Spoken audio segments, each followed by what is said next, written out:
আমি কি করিব জানো দাদা,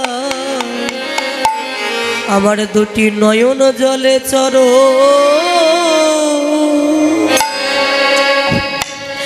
আমি ধোয়াইয়ে দিব।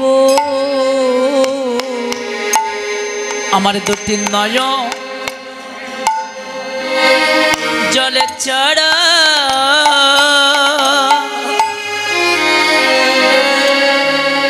আমি ধোয়াইয়ে দিব। দাদা গো আমার এমন দিন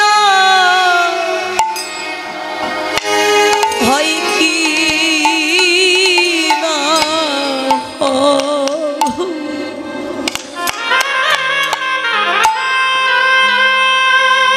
আমার দুটি নয়ন জলে চর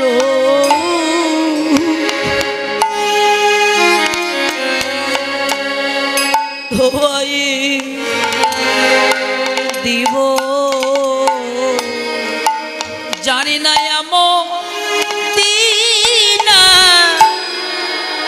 এমন দিন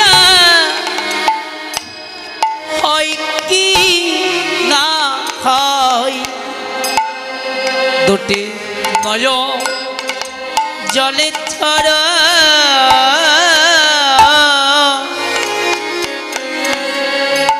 আমি ধোয়াইয়ে দিব। কি বলছো কৃষ্ণ, তুমি কেন নয়ন জলে ভক্ত চরণ ধৌত করবে? দাদা, পূর্ব জন্মে অপরাধ করেছি, বৈষ্ণব অপরাধ, তাই এ জন্মে বৈষ্ণবের চরণ বিনা তো আমার গতি। কৃষ্ণ, পাপ করেছো, কি পাপ করেছো তুমি? ভগবানকে আবার কখনো কোনো পাপ করে অন্যায় করে?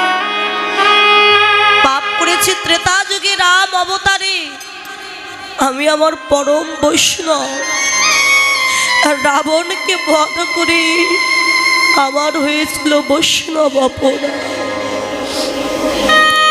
রাবণ তো দুরাচারী ছিল, পাপাচারী, অত্যাচারী, তাকে বধ করে কেন তোমার অপরাধ হলো কৃষ্ণ? না দাদা, রাবণ দুরাচারী পাপাচারী ছিলেন না, তার হৃদয়েও প্রেম ভক্তি ছিল, কিন্তু এই প্রেম ভক্তি কেউ দেখতে পেত না, কেউ দেখতে পায় না এই প্রেম ভক্তি। তাই যদি না হবে, রাবণ সীতা হরণ করে তিনি তো পারতেন সোনার লঙ্কায় মাকে রাখতে, কিন্তু সোনার লঙ্কায় রাখলেন না কেন? তিনি জানেন এই বিষয় বাসনার মধ্যে কখনো কোনোদিন আমার মা সীতা থাকতে পারবে, তাই রেখে দিয়েছিলেন অশোক বনে, যেখানে কোনো শোক তাপ কিছুই না, অশোক বনে রেখে দিলে। দিয়ে রাবণ গেছেন তার স্ত্রী মন্দাদরীর কাছে, গিয়ে দেখছে মন্দাদরী বসে বসে কাঁদছে। মন্দাদরী, তুমি অমন করে কাঁদছো কেন মন্দাদরী? স্বামী, তোমার 10,000 স্ত্রী, এতগুলো স্ত্রী থাকতেও তুমি পরপত্নী কেন হরণ করলে স্বামী? এতে কি তোমার অপরাধ হলো না, পাপ হলো না বলো? রাবণ আর মন্দাদরী কথা বলতে বলতে রাবণ সীতাকে একবার মা সীতা বলে চমকে উঠেছেন মন্দাদরী। কি বললে স্বামী? সীতা তোমার মা? যদি মা হবে, মাকে তুলে নে। এমন করে কেউ কষ্ট দিতে পারে, দুঃখ দিতে পারে, কেন তুমি সীতাকে তুলে এনেছ? রাবণ তখন মন্দাদরীকে ডেকে বললে, ওগো মন্দাদরী,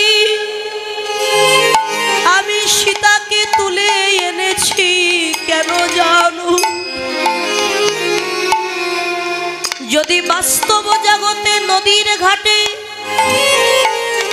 যদি নৌকা বাঁধা থাকে আর কেউ যদি বড় একটা কাষ্ঠ নিয়ে নৌকায় বারবার আঘাত করে যদি নৌকাটিকে ভেঙে দেয়, নৌকার মালিক যিনি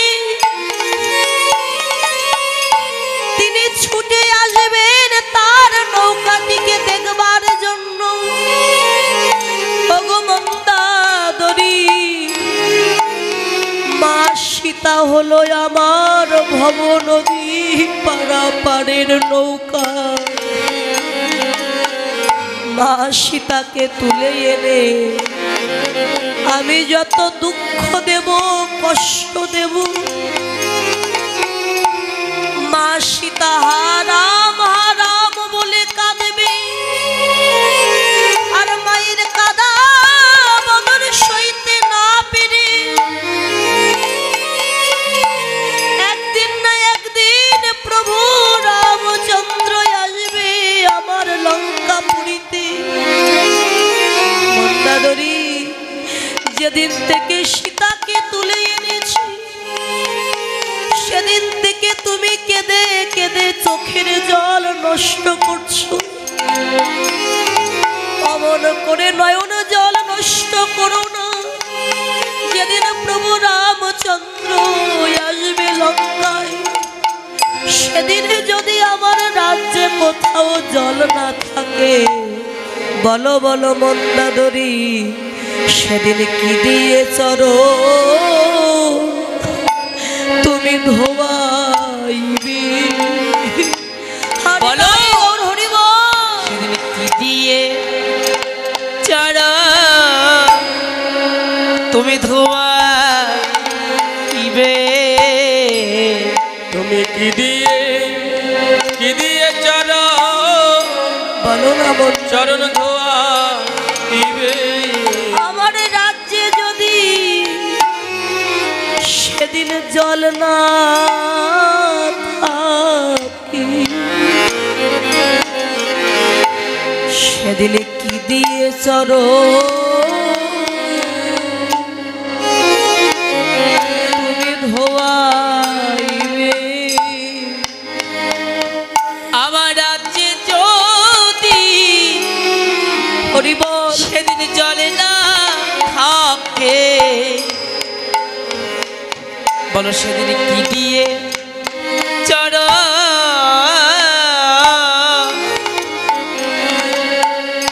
তুমি ধোয়াইবে? ওগো মন্দাদরি, তুমি একবার আমার দিকে চেয়ে দেখো। আমি তো কাঁদছি না, আমি আমার হৃদয়ে জল বেঁধে রাখলাম। যেদিন প্রভু রামচন্দ্র আসবে লঙ্কাপুরীতে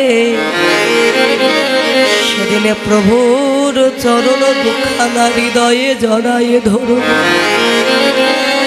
হৃদয়ে জড়ায়ে ধরে। আমার তো দেওয়ার মতো কিছু নাই, সেদিন কি করব জানো? আমার এই নয়ন জলে চরণ আমি ধোয়াইয়ে দিব। নিতাই গৌর হরি হরি বল। জলে চরো আমি ধোয়াইয়ে দিব। আমি যে কত জনমে অপরাধী, নয়ন জলে চরণ আমি ধোয়াইয়ে দিব। আমি কত জনমে অপরাধী, দুটি নয়ন জলে ছড়া আমি ধোয়াইয়ে দিব। আমার যে দেওয়ার মতো আর কিছু না, দুটি নয়ন জলে চরণ ধোয়াইয়ে দিব। আমার দেওয়ার মতো আর কিছু নয়, দুটি নয়ন জলে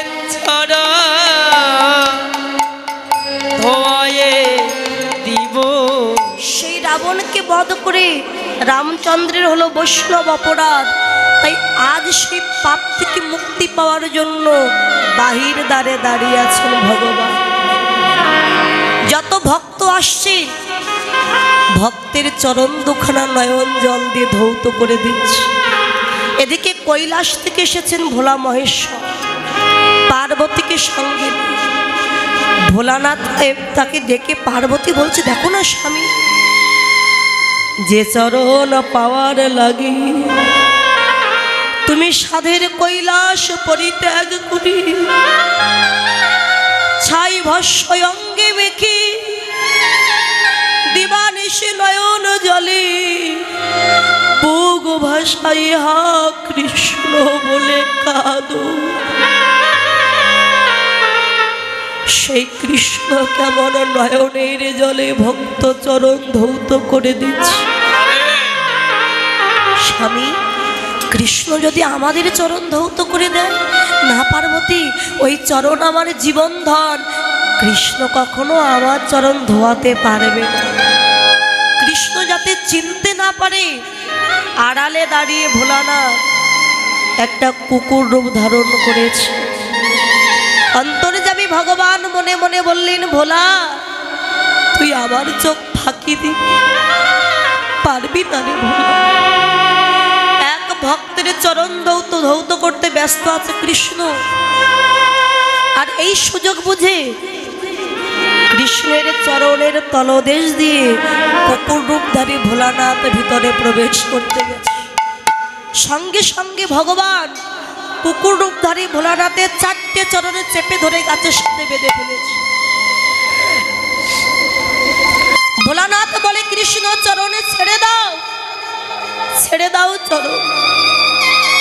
ভোলা, ছাড়বো বলে তো তোর চরণ আমি ধরিনি রে ভোলা। আমি চেয়েছিলাম তোর মতো ভক্তির 2টি চরণ আমি ধৌত করে দেব, কিন্তু আমার ভাগ্যটা এত ভালো, কুকুর রূপ ধারণ করে এখন হয়েছে তোর 4টে চরণ। 4টে চরণ সেবা করবার সুযোগ আমায় করে দিলি ভোলা। চরণ 4টে হৃদয়ে চেপে ধরি ভগবান নয়নের জল দিয়ে ওই চরণ 4টে ধৌত করে দিল। ভোলানাথ কেঁদে বলি, ওগো ভগবান, আজ যেমন আমার চরণ ধৌত করে দিলে,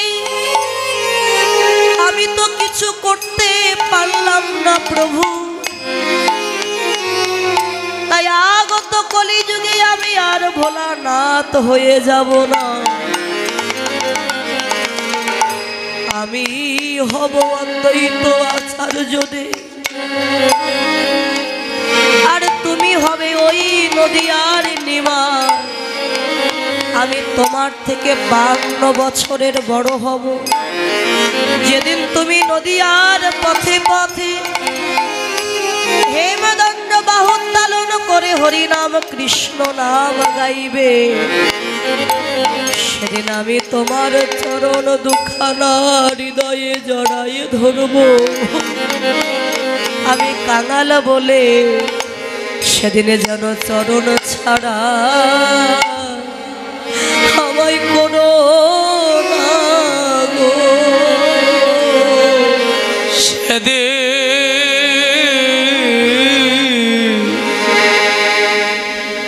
আমায় চরণ ছাড়া আমায় করা না গো। তোমার ওই চরণে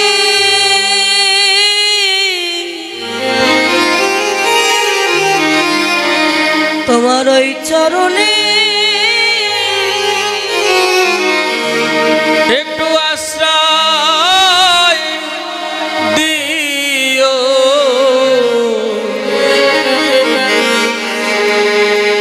যেন চরণ ছাড়াই আমার আমায় করো না গো। প্রভু আমি কত জনমে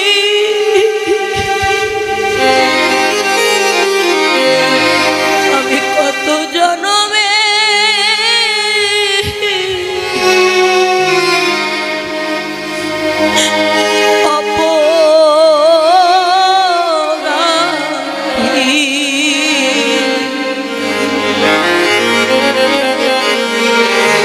আমায় চরণ ছাড়া করো না গো। আমি কত জনমে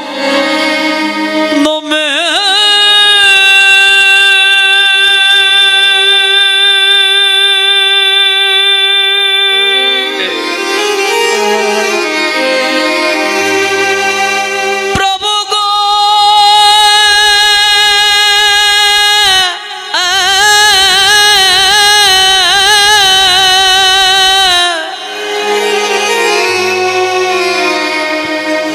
আমি কত জনমে দয়াময় আব্বা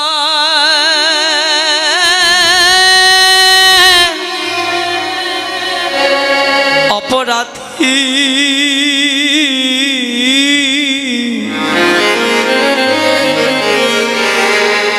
আমায় যেন আমায় চরণ ছাড়া আমায় করা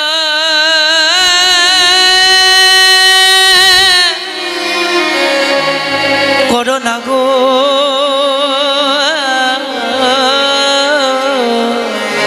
সেদিনে যেন হা কৃষ্ণ বলে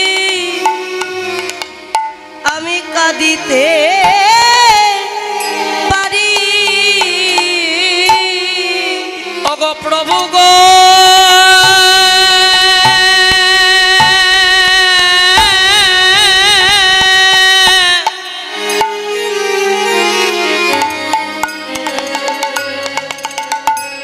সেদিন আমি যেন হা কৃষ্ণ কৃষ্ণ বলে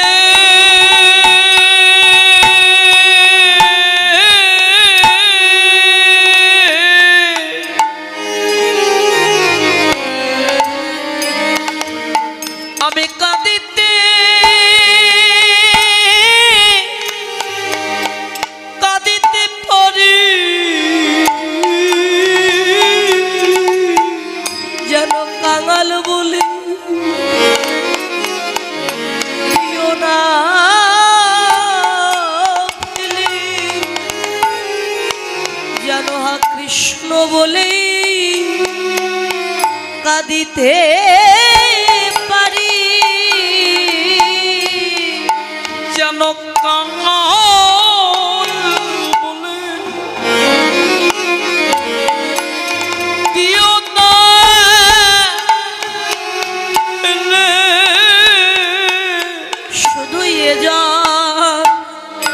নাই জনমে জনমে কাঙাল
পরমাচার্যদেব আজ গৌরাঙ্গ সুন্দরের মনে পড়ে গেছে অদ্বৈতের কথা।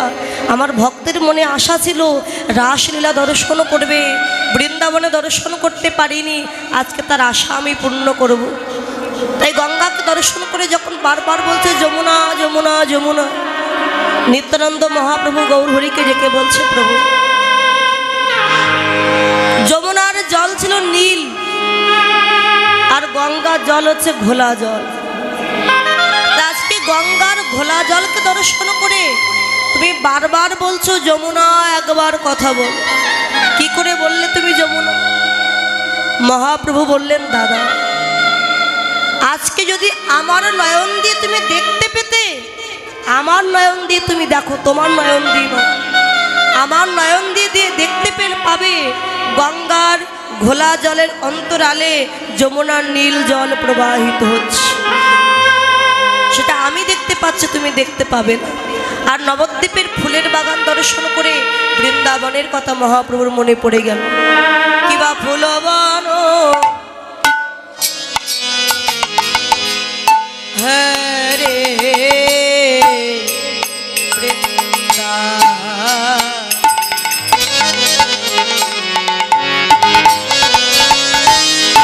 বৃন্দাবনেরা শ্যামন কিবা ফুলবন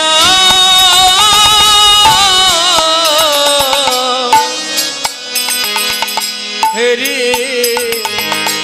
বৃন্দা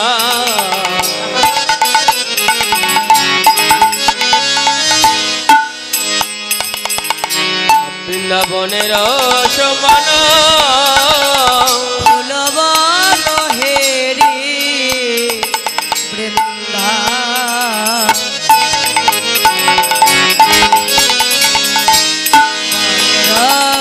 শ্যামন কিবা ফুলবন হেরি বৃন্দা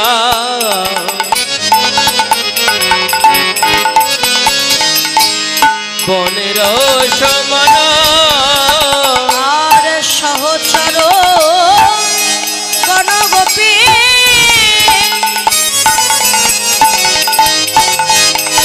গণগোপী মান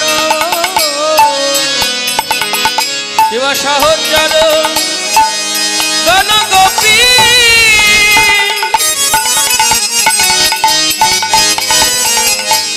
আরে গোপী অনুমান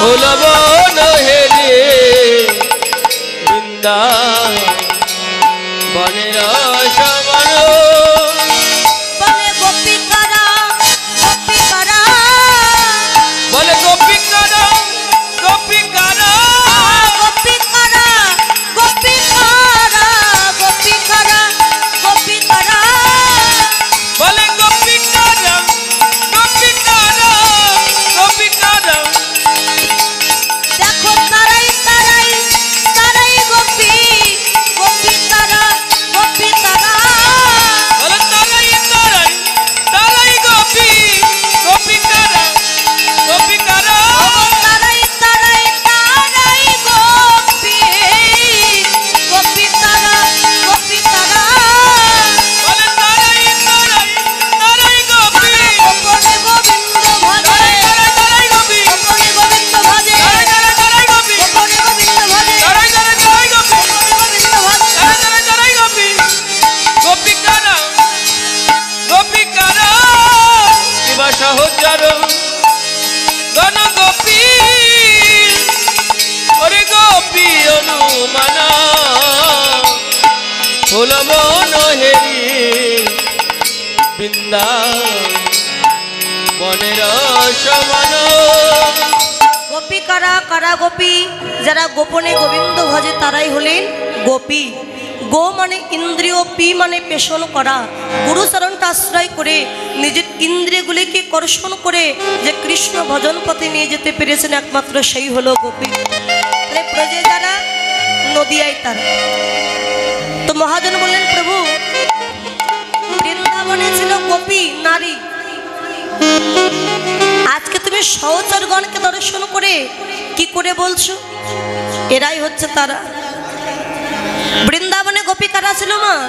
এই বৃন্দাবনে গোপীগণ ছিল ত্রেতা যুগে দণ্ডকারণ্যবাসী 60,000 বাল্যখিল্য মুনি ঋষিগণ। এই মুনি ঋষিগণ গঙ্গার তীরে যখন সারিবদ্ধ হয়ে তপস্যা করছিলেন, সেই সময় প্রভু রামচন্দ্র জানকীকে হারিয়ে জানকী জানকী বলে কাঁদতে কাঁদতে চলে যাচ্ছে। তো মুনি ঋষিগণ দেখলেন আমরা যাকে পাওয়ার জন্য কাঁদছি সেই রামচন্দ্র কিনা একজন নারীকে পাওয়ার জন্য কাঁদছে। প্রভু তুমি কি তাহলে নারী প্রেয়সী, নারী ভালোবাসো? আমরা যদি আগে জানতে পারতাম তাহলে আমরা পুরুষ কুলে জন্ম না নিয়ে সবাই নারী কুলে জন্ম নিতাম। তা রামচন্দ্র বললেন বলো তোমাদের কি মনের আশা?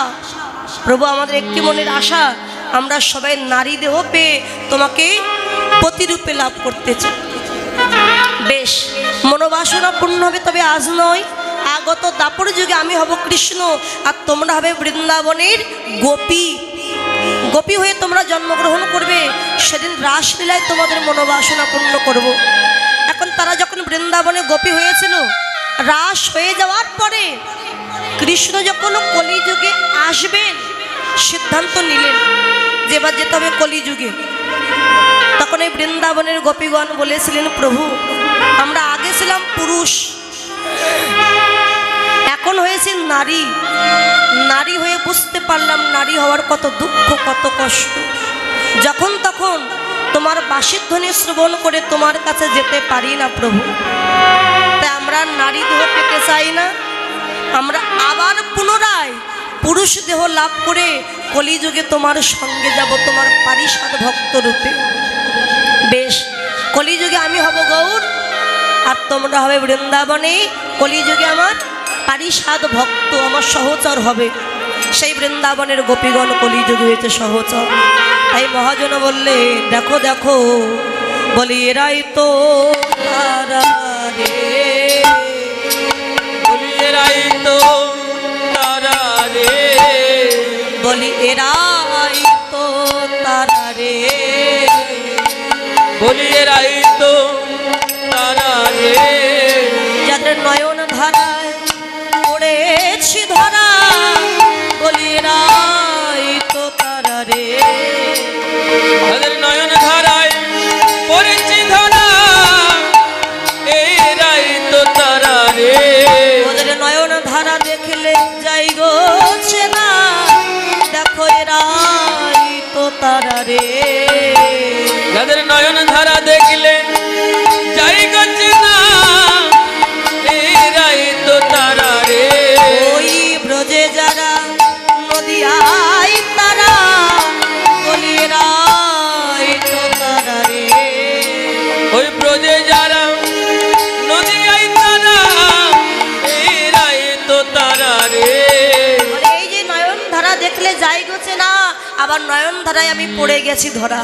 বৃন্দাবনের গোপীগণ কৃষ্ণ বলতে যেমন তাদের নয়ন ঝরত, আজকে কলিযুগের সহচর তাদেরও গৌর বলতে তাদের নয়ন ঝরে। তাই নয়ন ধারা দেখলে যাই গোছে না, এরাই সেই বৃন্দাবনের গোপী। তাই আজকে মহাপ্রভু সেই পারিষদ ভক্তগণকে দর্শন করে সুরধুনী গঙ্গার কূলে দাঁড়িয়ে খোল করো তালে, ও খোল করো তালে, খোল করো তালে গোরা সুমে, আহা সুমে লোক রিয়া, ও খোল করো তালে, খোল করো